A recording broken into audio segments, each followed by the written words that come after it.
it seems like probably broke a number of laws in the process. I don't know what's going to come of that. Probably nothing because it's Elon Musk. But yeah, so he just doesn't care at all about the environmental impact. He's rolling out AI models with absolutely zero apparent concerns about AI safety. So every other organization will do some they'll do some red teaming, they'll do some trying to prevent these models from doing horrible things. They'll at least do some efforts towards that, whereas XAI seems to not care at all, which is how you end up with the Mecha Hitler situation and things like that. Grok convinced that it's Mecha Hitler and turns massively anti-Semite. And curiously, it has also been shown to, when you ask Grok about a controversial political topic, the first thing it will do is go and see what Elon Musk has said on Twitter about the topic. So it's using Elon Musk as a source of truth for all of these things. But this is what happens when you roll these things out incredibly quickly. And I think Musk is the purest example of that. Nick Srnicek is Senior Lecturer in Digital Economy at King's College London. He's also the author of Platform Capitalism, After Work, A History of the Home and the Fight for Free Time. And the most recent book, Silicon Empires, The Fight for the Future. Not out just yet, I believe, but soon, definitely soon enough to hopefully warrant this conversation. Nick, welcome to the show. Thank you very much for having me. So this isn't going to be a conversation about the technological aspect of AI and its progress. However, for the sake of discussion, I do have to ask you whether you believe that current AI is groundbreakingly transformative or not, because there seems to be like two camps and they both seem to have pretty convincing arguments. So in one corner, you have folks saying AI is literally 5 seconds away from becoming Skynet and murdering us all. And then on the other, there's others, people saying it's a massively overhyped guessing machine, nothing more than a glorified autocorrect. So I was wondering, which camp do you fall into? Yeah, neither is the short answer. So let me set it up. I think that there's a variety of different camps, and you set it up quite nicely there. The one side says these large language models, generative AI, ChatGPT, they're what are called stochastic parrots, which I think is a beautiful term. And the idea is that they are effectively machines which are sophisticated text prediction machines. They predict, you type in something and they'll predict what comes after that. And they're very, very good at it. But they're no better than a parrot at sort of repeating what humans can do. So they're stochastic parrots, and they're sort of based on this probability distribution of how language works. In that case, these machines are fancy. They can do some interesting seeming things, but there's no real intelligence there, and there's nothing beyond some sophisticated pattern matching.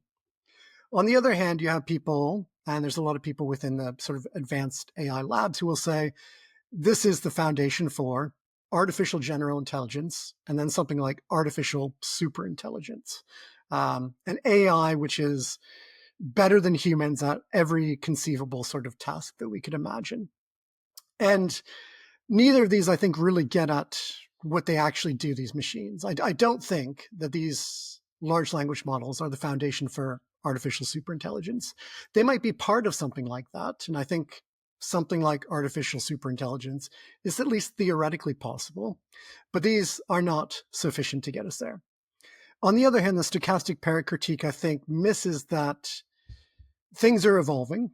These machines are getting better and better at the sort of tasks that we want them to do. And I think it underplays the significant elements of what they actually can do already. So my sort of path is in between, and there's a recent paper that came out. I forget the two authors' names offhand, but it's called AI as a Normal Technology.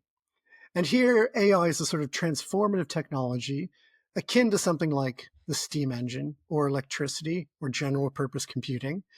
but it's not something which is going to, completely revolutionize the world. It's not artificial general intelligence, but it will have significant economic, political, and social impacts that will crucially take time to unfold.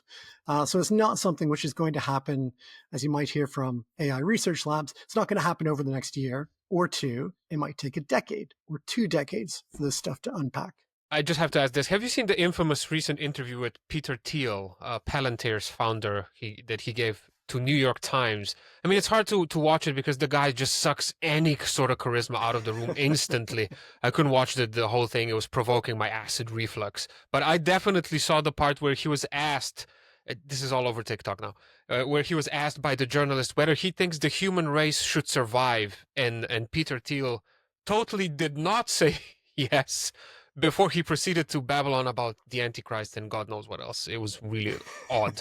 So I'm very confused, but I thought this might be a good starting point to ask what's actually making these sweaty, awkward, big tech or AI CEOs tick. What are they thinking? I think it's worth saying that there's not one unified sort of vision behind a lot of these leading AI people. And I think oftentimes the criticisms of them sort of take the eccentricities of Peter Thiel and say, well, this is all Silicon Valley. I think Peter Thiel's approach is quite unique. I think somebody like Elon Musk has a different vision. And I think somebody like, the CEOs of Microsoft and Google and Amazon have a completely different vision of what's going on here. So in my book, Silicon Empires, I try and distinguish between all of these different groups. And I think there's 2 core groups to think about. One is what we might call a sort of classic neoliberal, focused on a global digital market sort of institution. And this is the big tech companies that we normally associate, things like Apple and Amazon and Microsoft and Meta and Google. These companies have built their empires off of a global neoliberalized world, and they want to see that continue. On the other hand, you have groups which are much more prone to a sort of clash of civilizations or sort of geopolitical or sort of patriotic vision of what AI is supposed to be about. And they will talk your ear off about AI, US versus China sort of AI race. I think Peter Thiel falls into that, and Palantir is a major example of it. But you also have people like Palmer Luckey from Anduril. You have people like Alexander Wang from Scale AI, he's now a part of Meta. These people will vociferously argue that this is a race to AGI that the US needs to win as a sort of ostensibly democratic country, but that's increasingly a sort of crazy claim to make. And for them, it is an existential sort of issue about who is going to win this race. So for them, it's not about a global neoliberalized world. It is much more about American supremacy, first and foremost, over other countries. So different camps, but so I'm guessing the answer is no, but I want to ask anyway, there isn't a coherent set of ideas that are maybe a bit deeper than just the US supremacy over China animating these guys. It seems like it's a much more banal quest for power than occasionally, in Peter Thiel's case, dressed up in some nonsense about the Antichrist, and Elon's case about colonizing Mars or whatever. Yeah, I think there is some genuine beliefs on their part that they do see themselves as part of this larger, almost cosmic scale sort of project, interplanetary civilization and things like that. I think there is probably a general belief at some level that is what they're aiming for. And this is also partly what motivates like the immense sacrifice of people and environments and communities today, is because for them, this sort of virtuous future goal justifies any sort of sacrifices that are made today, particularly if it's not them. But at the same time, I do think that there is multiple different sort of ideologies at play. There's that sort of belief that AGI is the next stage of evolution, that humanity is a sort of passing phase, and perhaps this is not a bad thing, at least in some of these ideologies. You have that interplanetary civilization idea that you sometimes hear Musk talking about. But I think first and foremost, it is a matter of power. And I think a lot of the behaviors that we see, we can understand by just saying who is benefiting from this in terms of power and profit. That to me fundamentally answers a lot of the questions about what is going on in the AI world today. Yeah, I mean, Elon Musk also keeps harping on about the Roman Empire. And then there's also this, I don't know if you heard of him, this Curtis Yarvin fella, apparently some sort of an American monarchist or something that's supposedly a bit of an ideological inspiration to a lot of these tech pros. I don't know if that's true, and who's advocating for some sort of neo-feudalism or something. Have you heard of that about him? Yeah, I mean, Curtis Yarvin is a curious figure. I think in the most part, his influence is self-declared rather than actual. I don't think, these sort of leading figures, Trump and JD Vance, I mean, there's some connections there, but I don't think Yarvin has any sort of like direct influence on what's going on in those cases. He's just a curious sort of side figure, which has presented himself as a much more influential character than he in fact is. Okay. That at least makes him a little bit more funny, but probably not intentionally. Okay, what about this transhumanism thing? So a quest to extend life and possibly live forever. Is that a real kind of ideological tenet behind some of these Yeah, I think companies? absolutely. It's a part of Silicon Valley's sort of culture. You've got that crazy guy whose name I can't remember Yeah, at the moment. Brian But, Johnson, I believe his name is. yes, exactly. Yeah. Who's so obsessed with this longevity, and I don't know, someday is probably going to get hit by a car. But I think there is there's a longer history of this sort of thinking, and it's not just in Silicon Valley. You can go back and you can find it in the sort of Russian cosmos movement and things like that. And trying to supersede death is a long-standing fascination of humanity. So I don't think it's entirely unique to Silicon Valley or some sort of eccentricity of that particular culture. I think it's been there for a long time. But what you have in Silicon Valley is people with the power, the money, the time, and just the general resources, the technological resources to be able to follow this sort of goal in a way which is more advanced than what other people have been able to do.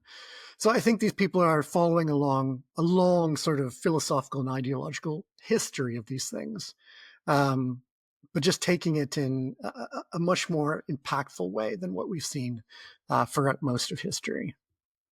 But do you think these guys actually read, like Mark Zuckerberg, Peter Thiel, Elon Musk, did they have some sort of like education in humanities and they can track these ideas in their own mind? Or is this some sort of a patchwork and they're just taking what's useful, at the moment as some sort of like window dressing when they have to say something? But in reality, it's more of a quest for power, like you said. I mean, is Elon Musk like reading Hegel in his spare time? Or Sam Yeah, Altman I or mean, something. I don't know. I have a hard time believing that. I think they've got some sort of half-baked ideas from when they were teenagers, and they've sort of drawn upon that as a foundation for their worldviews. I mean, certainly the sophistication of what they actually write and say doesn't seem to go beyond what a teenager could say. Um, so their worldviews are not sophisticated in any significant way. But there are these, Brian Johnson sort of characters which are perhaps more invested in it as an ideological project. And I think, part of the risk of criticism is to pinpoint these very social media friendly characters and take them as representative of a much broader thing. I think it's really problematic to do that. They are curiosities. And they're representative of something, but how representative are they of Silicon Valley in general or the tech world more broadly, I think is much more debatable. So I think some caution is needed there. I see. So you don't think that these guys that we've mentioned, for example, are not like the driving force behind this entire AI progression movement that's happening right now? It's a much broader scope. It's more structural than that. In general, yes. I mean, I do think there is something like effective altruism, this philosophical movement, which seems to have been quite pervasive amongst the tech scene. Sorry, what's that? Um, I've never heard of that uh, before. so effective altruism, it's stemmed from a variety of different websites sort of trying to think rationally about things, but thinking rationally in a very sort of rudimentary sense of that. But the idea was that you could sort of calculate the best ways to act in the world to provide the most benefits for the most people. Very utilitarian in its sort of view, but also taking into account these sort of, for instance, very long perspectives. So like one of the famous sort of claims being made is that, well, if AGI, for instance, or ASI can resurrect all of humans in the future, that sort of, we have to take into account the interests and the values of that sort of group of people in the future. And how does that weigh upon what sorts of decisions we should be making today? So there's this real sort of emphasis on calculating all these different things and thinking, what is the rationally best way to act in the world? It's been really influential in the crypto movement. So there's a variety of famous figures within the crypto movement who subscribe to this viewpoint, at least sort of on a superficial level, perhaps as window dressing for just making loads of money and saying that they were doing good at the same time. But it has been a sort of quite pervasive idea. And I do think a number of tech people have picked it up as a sincere belief of how to organize their worldview and how to justify their actions that they're making. So I think that sort of philosophical approach does have some impact in the world. What's that called again? What kind of altruism? Effective altruism. Effective altruism. A little bit strange. I've never heard of it. Anyway, maybe that's perhaps on me. Okay, I believe the premise of your new book, Silicon Empire, is that far from being an actually disruptive technology in any meaningful sense, AI is in effect designed to consolidate the power of big tech. Can you give us like an example that's already perhaps manifesting that? Yeah, so disruptive in the sense of, does it disrupt the existing tech Right, giants? like So historically, there has been, new sort of foundational technologies come along, and they disrupt the existing giants. So personal computing is supporting Microsoft's monopoly within the 1990s and the 2000s, and then suddenly you get a shift to mobile computing in the form of smartphones and things like that. And that leads to a massive disruption for Microsoft. It leads to a massive disruption for Facebook, because their advertising had been based upon, ads served through a personal computer rather than through a mobile phone. So all of these businesses sort of have this moment where they're potentially going to collapse, and there'll be sort of new upstarts emerging to take their place. Similar sort of arguments have been made about AI. The idea being that, again, AI is a new disruptive technology, and that traditional business models, something like, for instance, Google and search, which generates most of Google's money, that maybe AI is going to disrupt that. And that people will no longer use search engines. Instead, they'll just go to ChatGPT to find answers to information that they need. And so therefore, Google's business will be disrupted. And they'll collapse, and some new upstart will come in, like ChatGPT or Perplexity or something like that. So that's the story that gets told a lot. And this is partly justification as well for saying, well, big tech is not a problem. We just need to allow technology to develop, and these companies will get disrupted as a sort of natural progression of technology. This isn't what we're seeing with AI, though. And the key reason why is because AI in its contemporary form, which is deep learning since 2012, and since about 2017, has been increasingly about what's called the transformer architecture, which is the sort of key technical advance behind ChatGPT and all the generative AI that we see today. That stuff, though, requires a few things. It requires huge amounts of data, which the big tech companies are well placed to have. It requires vast amounts of computing power. So Mark Zuckerberg yesterday was saying he's going to spend hundreds of billions of dollars on data centers for AI computing. So huge amounts of money, which is only available to the big tech companies. And it also requires incredible amounts to be spent on the human labor behind it.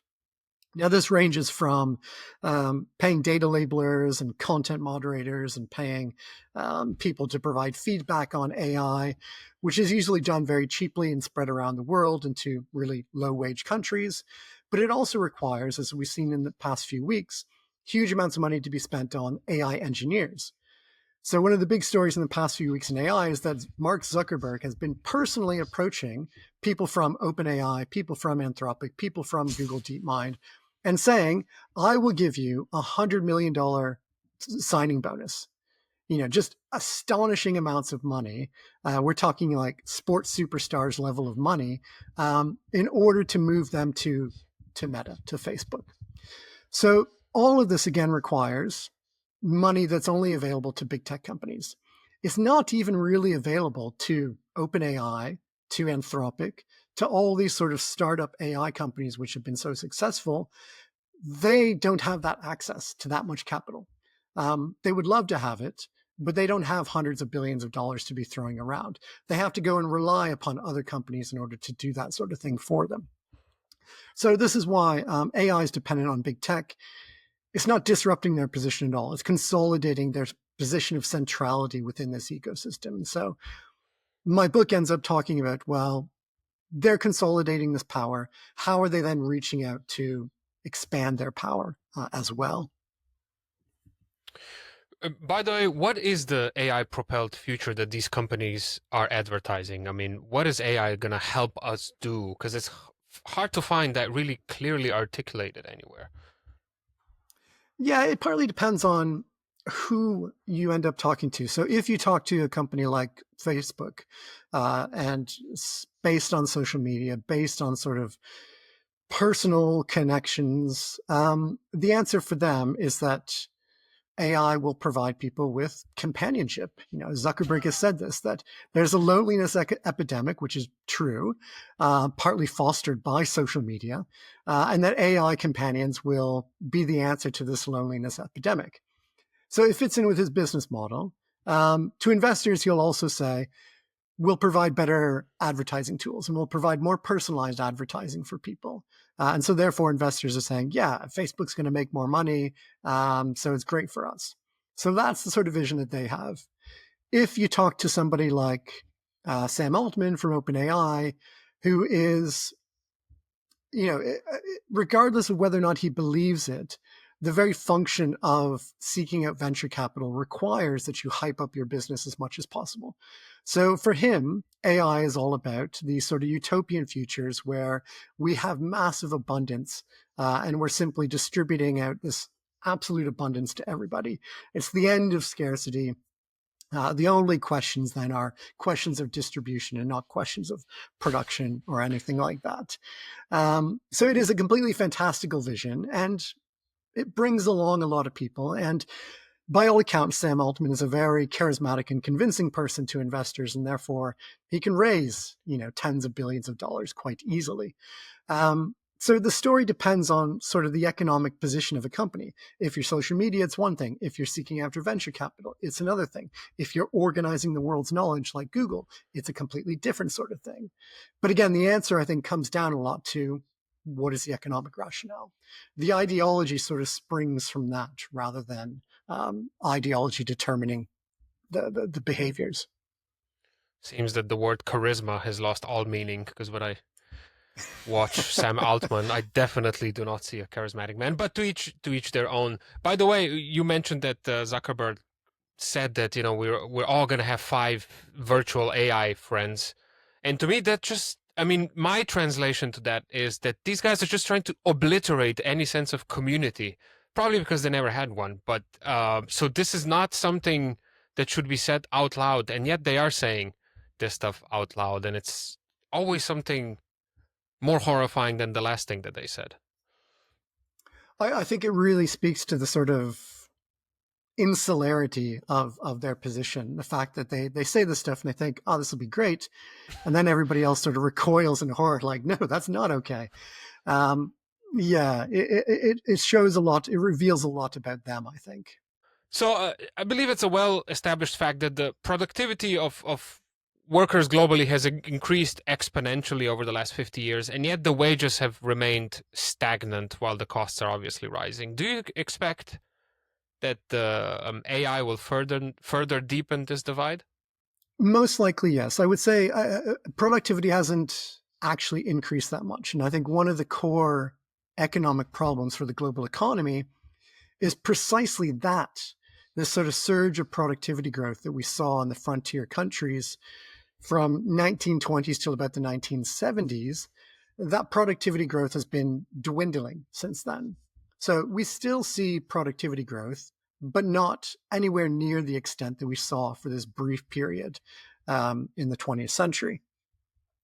That has major impacts because as productivity growth slows, it means the potential for an economic pie that grows for everyone increasingly becomes difficult. And you end up with a sort of economic system which becomes increasingly more zero sum.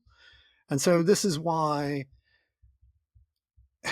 partly why I think geopolitical issues are on the rise recently, is because of a sort of general either unconscious recognition, you sort of recognize the symptoms of this increasing stagnation, or an explicit recognition that this is just the future. But countries are increasingly focused on more economic nationalism rather than the sort of economic globalization, which we were told for 40, 50 years was to the benefit of everybody. Increasingly, it is a much more economically nationalist world. And crucially, this isn't just the fault of Donald Trump, which I think sometimes it gets chalked up to, because Biden continued it. It was a bipartisan American policy to continue export controls, to put more barriers on trade around the world. And this is just, I think, the new normal, a sort of post-neoliberal period that we're entering into because of this sort of stagnation. Now, AI enters into this situation, and again, the promise from these companies is that AI is going to massively increase productivity, and as a result, we'll have this massive abundance of goods, and therefore everybody will be able to get whatever they've ever wanted. Perfect utopia. The reality is that productivity increases are incredibly difficult, even with massively transformative technologies, things like electricity, things like the steam engine. It takes decades for these things to have their productivity, the sort of capability that they have to increase productivity. It takes decades to fulfill that. And simply because the general technology itself is one thing, but to actually adopt it into an actually existing business is a completely different thing. And one of the most famous stories from economic history is that factories, for instance, manufacturing productivity, it took decades for factories to reorganize around the steam engine because they were simply sort of plopped in as a new power source to replace the old power sources. But that didn't maximize the productivity enhancements that could be done. What had to be done was you had to reorganize the entire production workflow. You had to reorganize the actual physical spaces of these factories, which meant that the productivity enhancements didn't come from old factories, which had already been built. They came from new factories that were completely redesigned around what this new power source enabled. And all of this meant that there was a complete, it didn't happen overnight. It took years and years and decades eventually for all of this stuff to happen. Same thing is going to happen with AI. You can see it right now. People are still wondering, what is AI good for? How do we actually use it? This is what happens with every massively transformative technology. Its real productive uses aren't immediately apparent, and they take time for this stuff to be figured out, and time for businesses and organizations and social institutions and laws and all of this stuff to be reconfigured in order to take advantage of these things.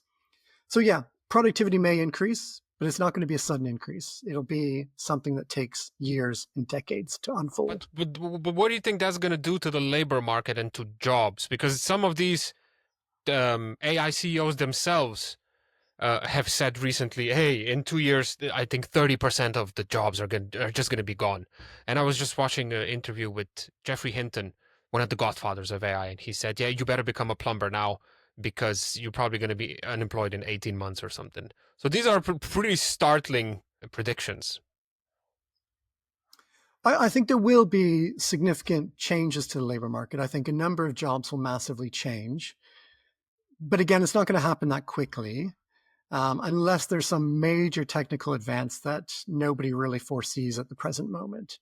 I think specific areas of the labor market will be pretty significantly impacted. I mean, they Translation keep is one mentioning like entry-level white-collar jobs.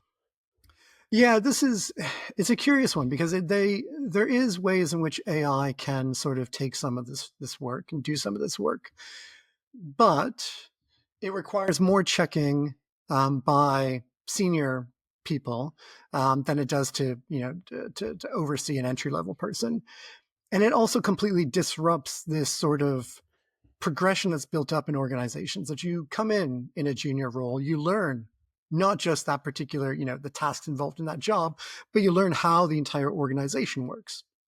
And so you still need that sort of pathway for people to come in. And it may not, that sort of entry level position may not look the same in the future, but there still has to be a spot for that entry level position because you need to introduce people to the organization. You need to have them have an understanding of the entire scope of the organization eventually as they move into a senior role. So organizations will have to work this out. And again, this is partly why these things take time to really get put into place, because it can't just simply replace entry-level workers, because in 5 years' time, you'll have no people to promote to senior roles. Exactly, yeah. It's something which will require change. I don't see it leading to mass automation. I think in certain areas, it will lead to significant automation. Translation is a major one. Transcription is another one. Generic sort of content production of graphic design and things like that, I think is also increasingly under a lot of threat from this sort of stuff. But yeah, as a sort of like, will it lead to mass unemployment? Will it lead to 30% unemployment? No. We always create new jobs as well, which is another thing to think about, is that like, yeah, some jobs will be taken away, but there will be new jobs created. We really need to be thinking about how do we support people through this. And this doesn't just mean job training, which is what every politician will tell you, as like everybody can agree on that. It means proper welfare systems designed to support the fact that people are being tossed out of jobs at a high rate, and they need time to be able to find new jobs and things like that. Yeah. So I just was thinking when you said like politicians saying like job training and stuff, there was some Congress hearing about AI. I don't know exactly what it was in the US.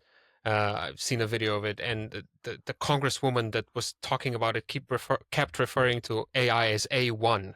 So she wasn't really even she didn't even know what's happening in the room. Yeah. So yeah, good luck there. But yeah, by the way, I talk to a lot of people in creative fields, and they keep saying the thing that you mentioned as well, that only the top level people, the most talented ones, are going to be able to keep their jobs. But if that's the case, how do you ever become a graphic designer in the first place, or a photographer, or whatever, a top level one, if you're not able to go through any sort of like professional experience as one? I don't get it. Yeah, I mean, I don't have an easy answer to that either. I think, one thing to note is that people do a lot of this stuff as well just for hobbies, particularly something like photography. It's a hobbyist thing as well. So there is still scope for people to do this in their free time and to enjoy it just as a personal venture, and also use AI tools to be able to sort of do more than they would be able to do by themselves. That doesn't answer the question of jobs. It doesn't answer the question of employment and income and things like that. But people will continue to do this stuff as a hobby as well. I mean, if AI actually replaces 30% of workers, or 40, or whatever it's going to be, how will these companies make any money if nobody has any? That's a bit of a pickle, isn't it?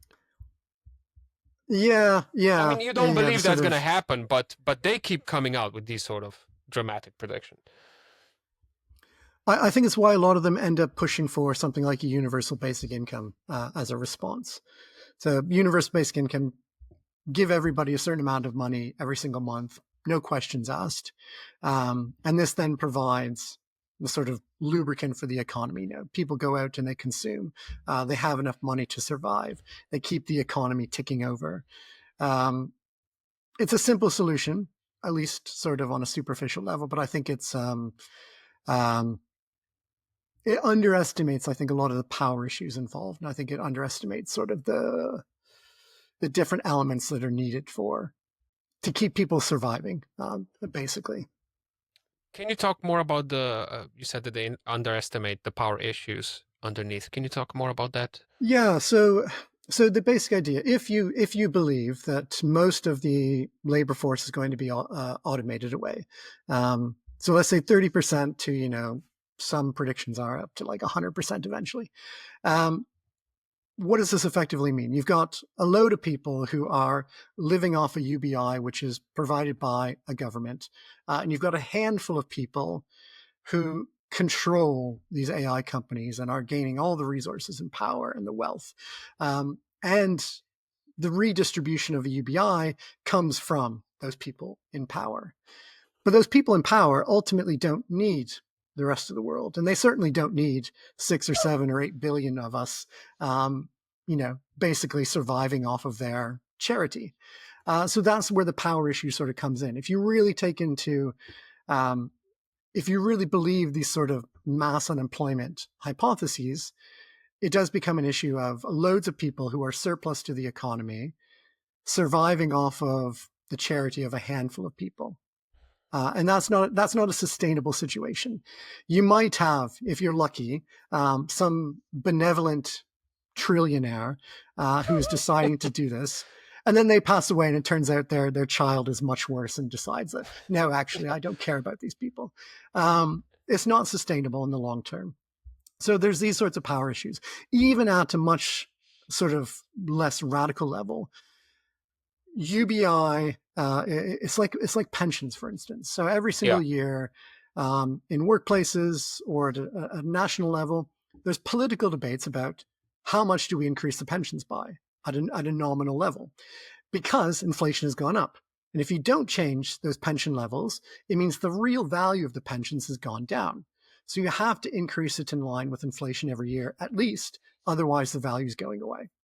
Same thing holds for UBI. You can imagine a situation where we get a UBI implemented. It's, I don't know, here in the UK, let's say £2,000 a month or something like that.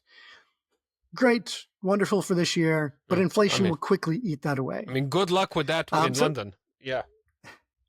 Well, yeah, very much so. But it means that you have to constantly fight for it every single year. And again, who has power there? Who is able to exert the force on, what level is that UBI set year after year after year? How do you maintain the value of it? So this is where I think these issues of power really get, they become important to think about. You can't just say UBI is the answer and that's it. Yeah. There's power involved. Yeah, exactly. I mean, if that happens and I'm getting like 1,000 euros per month, but I know that I'm getting this from some fucking trillion. I'm sorry, it's from some trillionaire, and that I'm living off of his charity. I'm not going to be very happy. In fact, my blood is already boiling just talking about it right now. So, brave new world. Well, I mean, the sort of hypothetical scenarios that have been set out as well is that, well, if you've got advanced super intelligence, you've also got control over massively advanced security systems, which means that the average, the public, the average person, stand no chance against overturning that sort of power. They'll have drones surrounding their underground lair. Oh, fantastic. It's completely, wild. But if you buy into the scenario of an artificial superintelligence, this sort of stuff does become seemingly more possible. And this sort of race that's happening right now, supposedly between China and the US, it's a useful excuse to not have any sort of controls and brakes on any of this, right?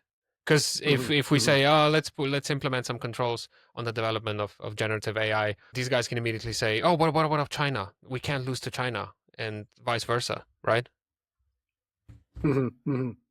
Yeah, exactly. And this is explicitly what the Trump administration has been saying. There was an international summit in Paris a month or two ago, and the US didn't sign up to the international summit because they said it was going to slow down AI innovation. It was an impediment within this AI race. So as much as I do sort of think that there is something like an AI race going on, even sort of calling it a race risks, bringing it into existence along with all of these dynamics of racing towards it. Now, I think China is somewhat interesting because China doesn't seem to be as much invested in the race sort of idea as the US does. Partly out of necessity. They can't get the latest NVIDIA chips. They can't sort of meet the same sort of scale that the US can do. So they can't compete at that sort of frontier level. Yet, But didn't I they also don't develop think this that sort of really impressive DeepSeek model, nevertheless, even though they can't have access to these NVIDIA chips and stuff? they did. And this was sort of one of the shocks was that they did it so cheaply. The sort of headline figure was something like $5 million that they managed to produce this model. But it's worth noting that $5 million was the cost of one training run. But usually there's sort of multiple training runs. It doesn't account for the cost of the hardware, which nobody explicitly knows what they trained it on, but the estimates are anywhere from like 10,000 to 100,000 GPUs, which we're talking hundreds of millions of dollars for that sort of thing. Plus, you've got to pay for the AI people actually building it. And then this $5 million figure was for what's called a base model. It wasn't for the reasoning model, which gained all this attention as being really, really sophisticated.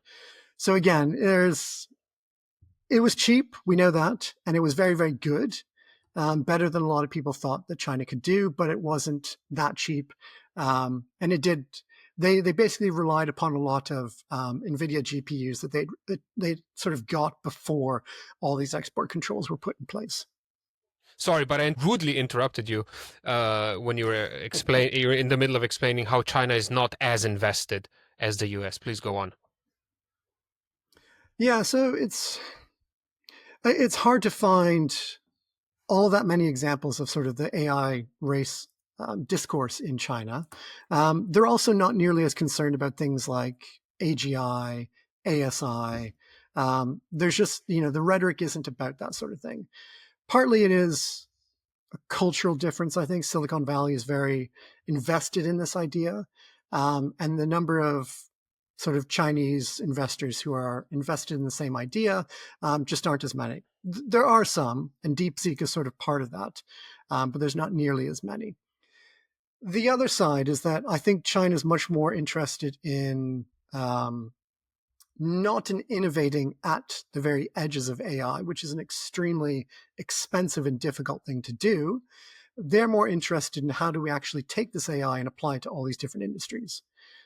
This is where I think China is doing really well and where they're explicitly turning their focus at not just the sort of national level government, but also at provincial levels and municipal levels as well.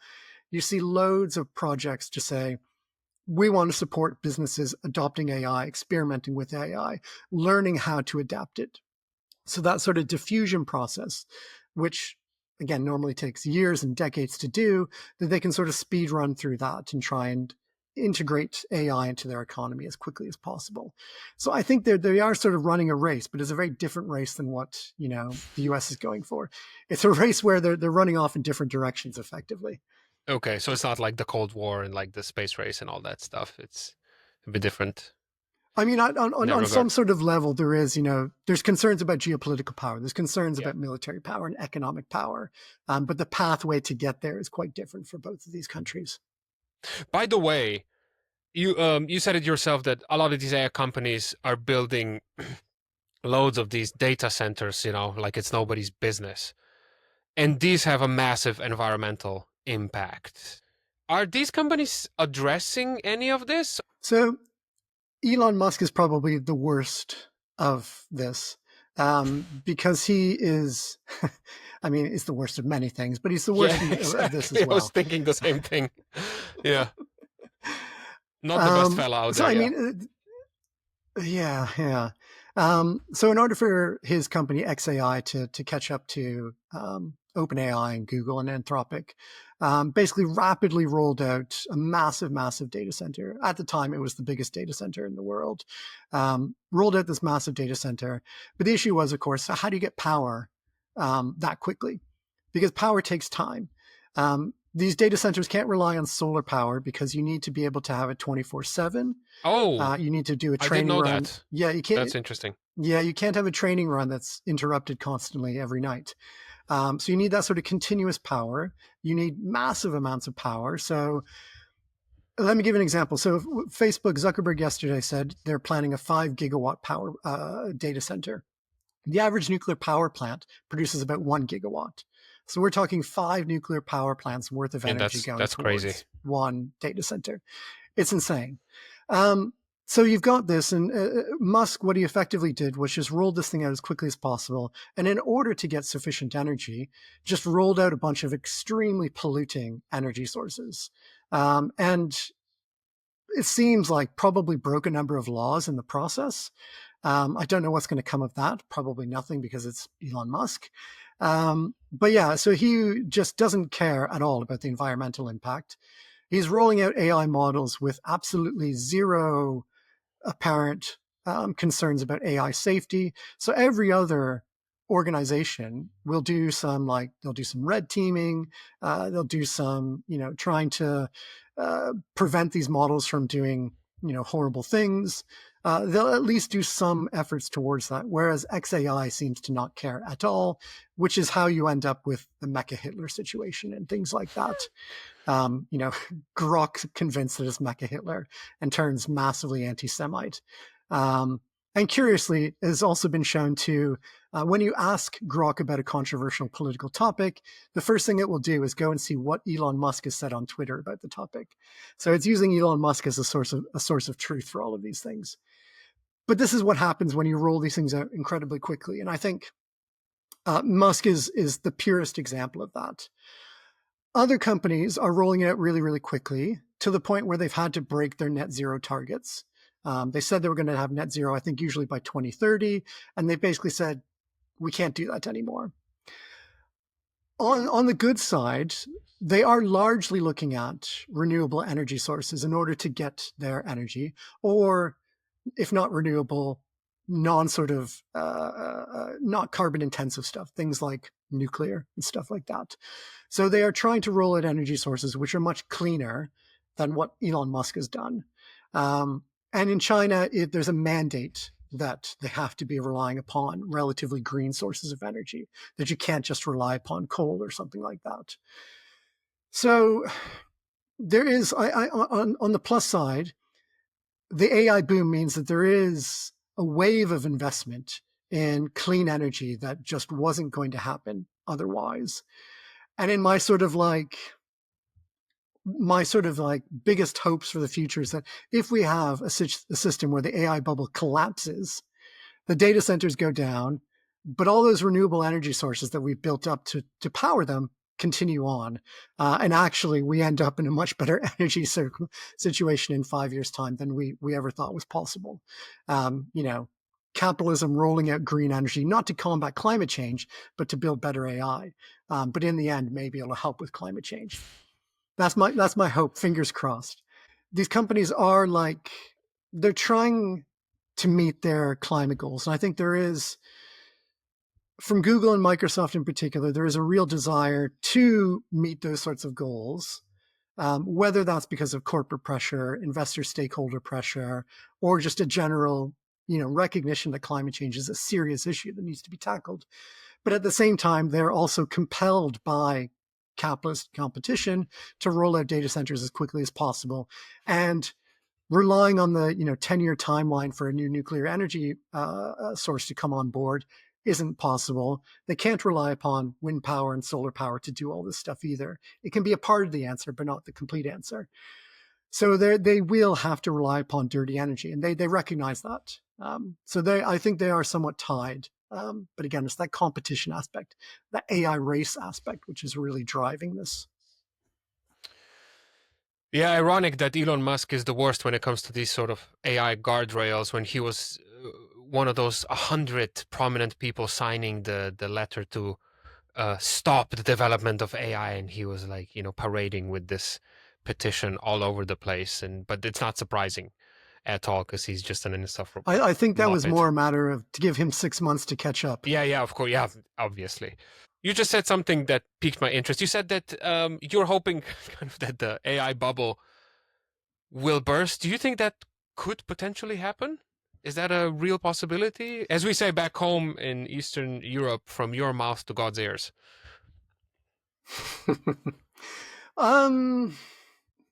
Let me distinguish, because I think AI as we have it today, generative AI, transformer architecture, I think it is transformative. I think it will have massive economic impacts. It will transform many elements of society and the economy. But again, that will take decades. And investors don't like to wait decades for their investments to make a return. They're more interested in quarterly profits. They're more interested in, how do I hop on the biggest thing right now?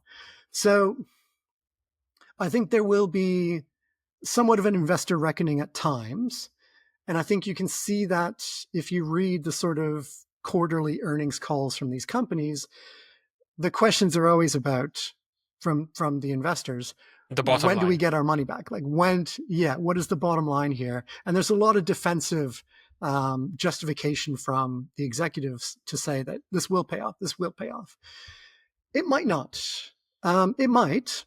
I'm not going to put that out of possibility. It might in the next 5 years actually lead to the hundreds of billions of dollars that are being spent. And Goldman Sachs said, $1 trillion is going to be spent. Maybe it will make that back. I'm not going to put that out of the realm of possibility. But it's also somewhat unlikely, in which case investors may decide to turn against these companies and pull back some of that spending on these data centers and AI training runs and AI research and things like that. So in that case, there would be a sort of what's called an AI winter, which throughout the period of research into AI, there's been moments where everybody gets really hyped up. This new technology comes along. People are like, this will solve all these economic issues. And then it doesn't. And then the funding retreats and you lead to an AI winter where the AI research sort of dwindles in academia for a while. That could happen again.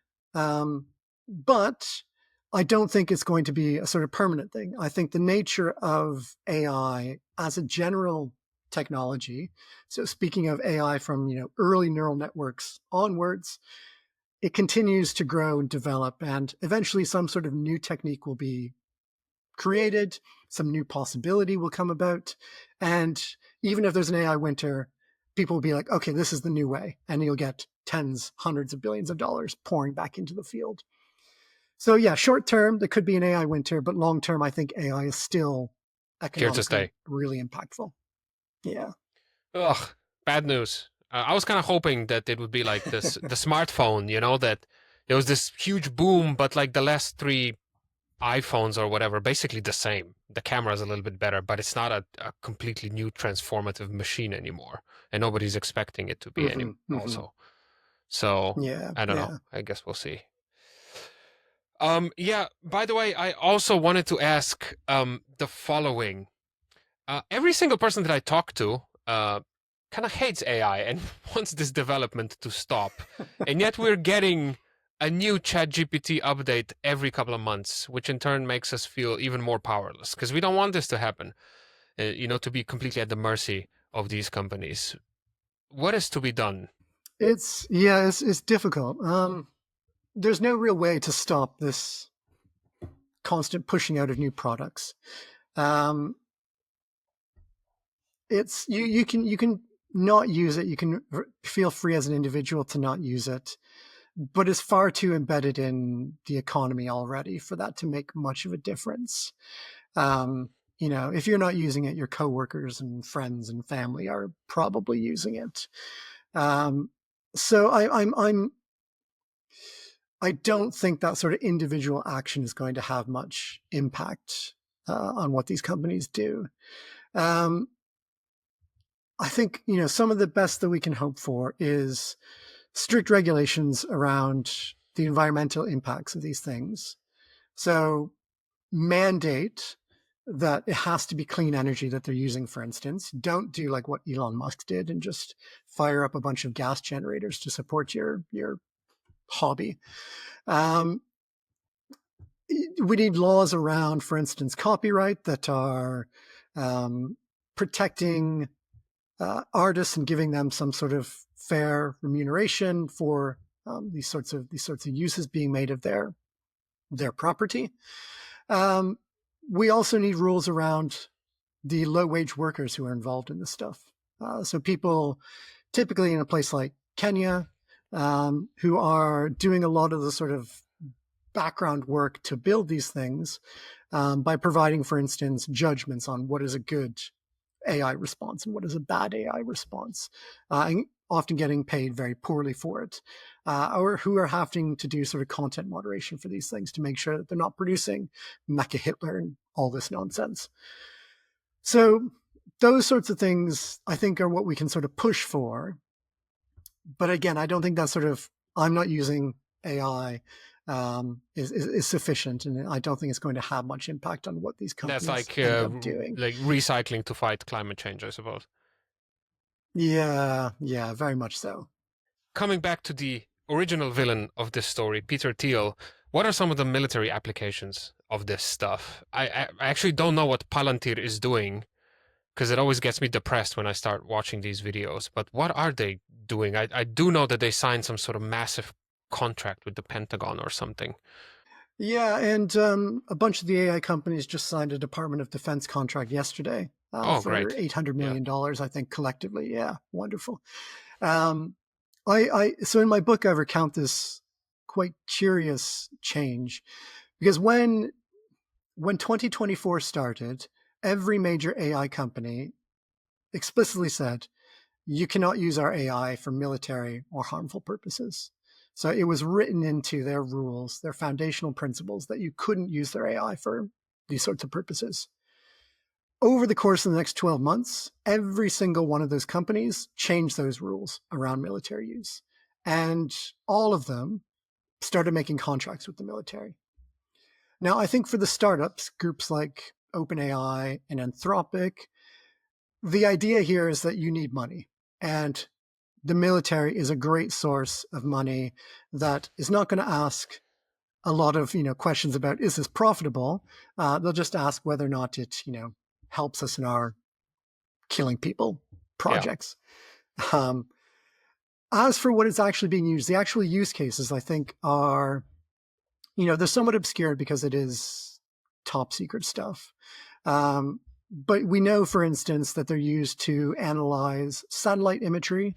So instead of having humans pour through this massive amount of data, you use AI to pour through all this imagery and try and figure out what is a target, what's not. That's been used already by Israel and Gaza and their genocide against Gazan people. We also know that they're using this AI stuff increasingly in drone technology, but also there's work on fighter jets that don't have any pilot inside of them. So I think Anduril is working on that sort of stuff, and a couple of other companies. So increasingly, military armaments of the future not involving any humans, except at some sort of decision-making level, hopefully. But more and more of that decision-making will be offloaded to AI. And then I've seen as well, there's the intelligence community, for instance, trying to find like financial connections amongst terror groups and things like that, using generative AI as a way to try and find subtle patterns that they wouldn't be able to do otherwise. So yeah, that's sort of the uses being made of it, and it's a bit terrifying, to be honest. Yeah, I was just about to ask. These are all great tools also for like a totalitarian regime, like coupled with AI really does seem like nightmare fuel. Does it keep you awake at night sometimes? I mean, I do worry about the world that my kids are coming into. Yeah. Politically, economically, socially. I mean, for me, one of the biggest worries. So The recent Iran-Israel conflict was, I think, really illuminating for me because you've got this long-range war going on. Iran shooting long-range ballistic missiles, Israel firing back with its anti-missile systems. And ultimately, what that battle was going to come down to was who runs out of weapons first. Because there's only a certain amount of those missiles, and they're costly, and they take time to produce and things like that. So the battle was basically who has the most military resources and how long can that last? My real concern is that since World War II, Europe has not been all that invested in building up their militaries. Beyond basic sort of security, there's not been a huge reinvestment, particularly in Germany for obvious reasons. That's all changing now. We have every single European country deciding we are going to spend a lot more of our GDP on the military. So that situation that we saw in Israel and Iran, that maybe the battle can only last a couple of weeks, that's going to be changing as people build up these military resources. And again, for the military companies, battles are profitable. They need more missiles. They need more technology. They're immensely profitable. And I think there's a real powerful interest group growing in these sorts of hot conflicts. So it's really worrying, the sort of conditions that are being laid down right now. We can't do much on an individual level, but what about on a collective level? Yeah, on a collective level, I think there's the things I mentioned. So environmental laws, copyright laws, workers' rights. There's also at an individual level, I think in workplaces, you can collectively have some impact on how, when, and what sort of AI is being implemented into your workplace.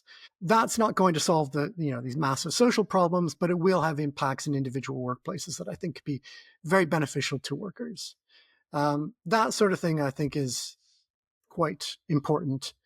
And maybe as the sort of negative impacts of AI become more obvious, you might again see the sort of reaction against social media that we're seeing right now.